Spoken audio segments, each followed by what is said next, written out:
Welcome back to the channel. I wanted to share a little problem we had with the 69 here. I'll tell you all about it. Well, we had a transmission issue with the 69 here with Purple Passion. And what it started off doing was it wouldn't go into fourth gear every time my brother-in-law drove it on the highway. Sometimes it would, and once it got that fourth gear, it wouldn't disengage, it would work perfectly. Sometimes it would never get it. He had to pull over, stop, and just take off again. He'd try it again, and it would catch fourth gear, and the torque lock up everything. After a while, my brother-in-law told me about what was going on. By the time I drove it, it was trying to go into fourth, but it was slipping. You could feel it, you could hear it, it was slipping. So took it into a transmission shop in Lubbock, Texas. The transmission shop rebuilt the whole transmission. They tested it around town. Everything was great. They called us that it was ready. When we picked it up on the way home, I guess driving it further on the highway, it started disengaging fourth gear. So then we had another problem. So when that happened, we called them, we took it back. They checked it. Everything looked good. Everything was running good to them when they drove it around town again. And they said they did a few things to it. I'm not sure exactly what they did. They called us that it was ready, so we picked it up. And again, on the way home on the highway, it started just disengaging that fourth gear, and the RPMs would just shoot up. And we called them, so we took it back, and they looked further into it. Now, when we took it back, they put the truck on the lift, put it on drive. While everything was moving on the lift, they looked, and the drive shaft was warped. So it was doing this as it was turning. So my brother-in-law also started to feel a vibration on the highway when he got to higher speeds. So that's what it was. That was causing the vibration. And also, they said that could have caused more things to go wrong or bad in the transmission, and maybe they were missing it. So what they did was they rebuilt a whole different transmission for it. They beefed it up a little bit, and we went to a shop and they got a different drive shaft. So got it all straight, balanced, everything's good on this one, ready to go. Put it all back together, and now it's fantastic. Now, when my brother-in-law bought this truck, it was already LS swapped. So we didn't do any of the swapping on this truck. It was like that already. When you do one of these, or if you do one, make sure you don't go cheap on that drive shaft. Make sure you get a good one, balanced, everything that is perfectly straight.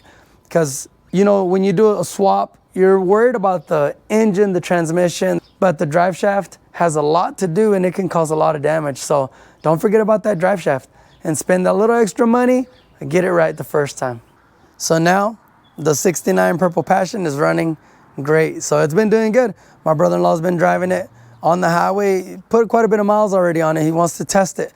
We have 9 months of warranty, so he's gonna put it to the test and make sure that that's fixed.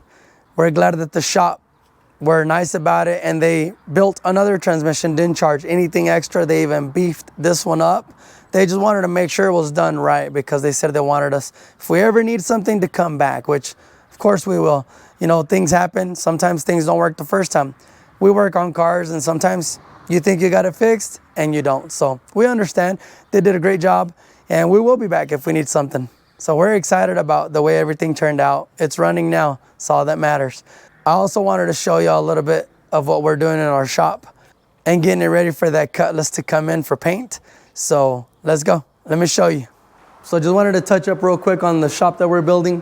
This is a small little work place that we got here. When we built this part, you know, it gets expensive, everything expensive. We don't have a front door.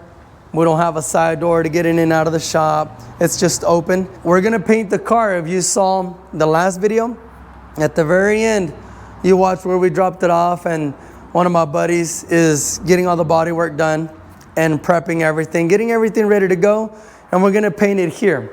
What we've been doing, I put some LED lights that we ordered online, and we put some on the top, and we put some LED lights on the side on the walls just to help. I'm not a painter, but we'll see how much lighting he needs so we can paint it here. Bought an air compressor. We'll make it work. And we got some doors finally ordered. They should be on the way. Hopefully we get them installed. I'll ask him what else he needs so we can get this done. It's dirty right now. We need to clean it up, but we'll get it clean, hopefully ready for paint for that cutlass. We'll see what it looks like. I'm excited. So we'll leave you with that. Just wanted to give you just kind of an update on what we're doing. Keep everybody, I've had some guys ask me about, you know, they watched the video and about the paint and the car and all that.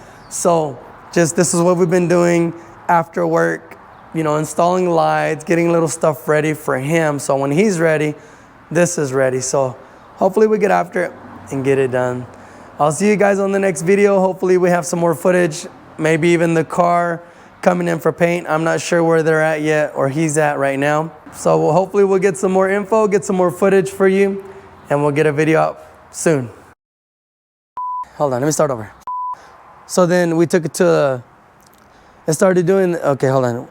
We tested it. Actually, hold on. It already had the LS. We had a drive shaft shop from Lubbock. We had a drive shaft shop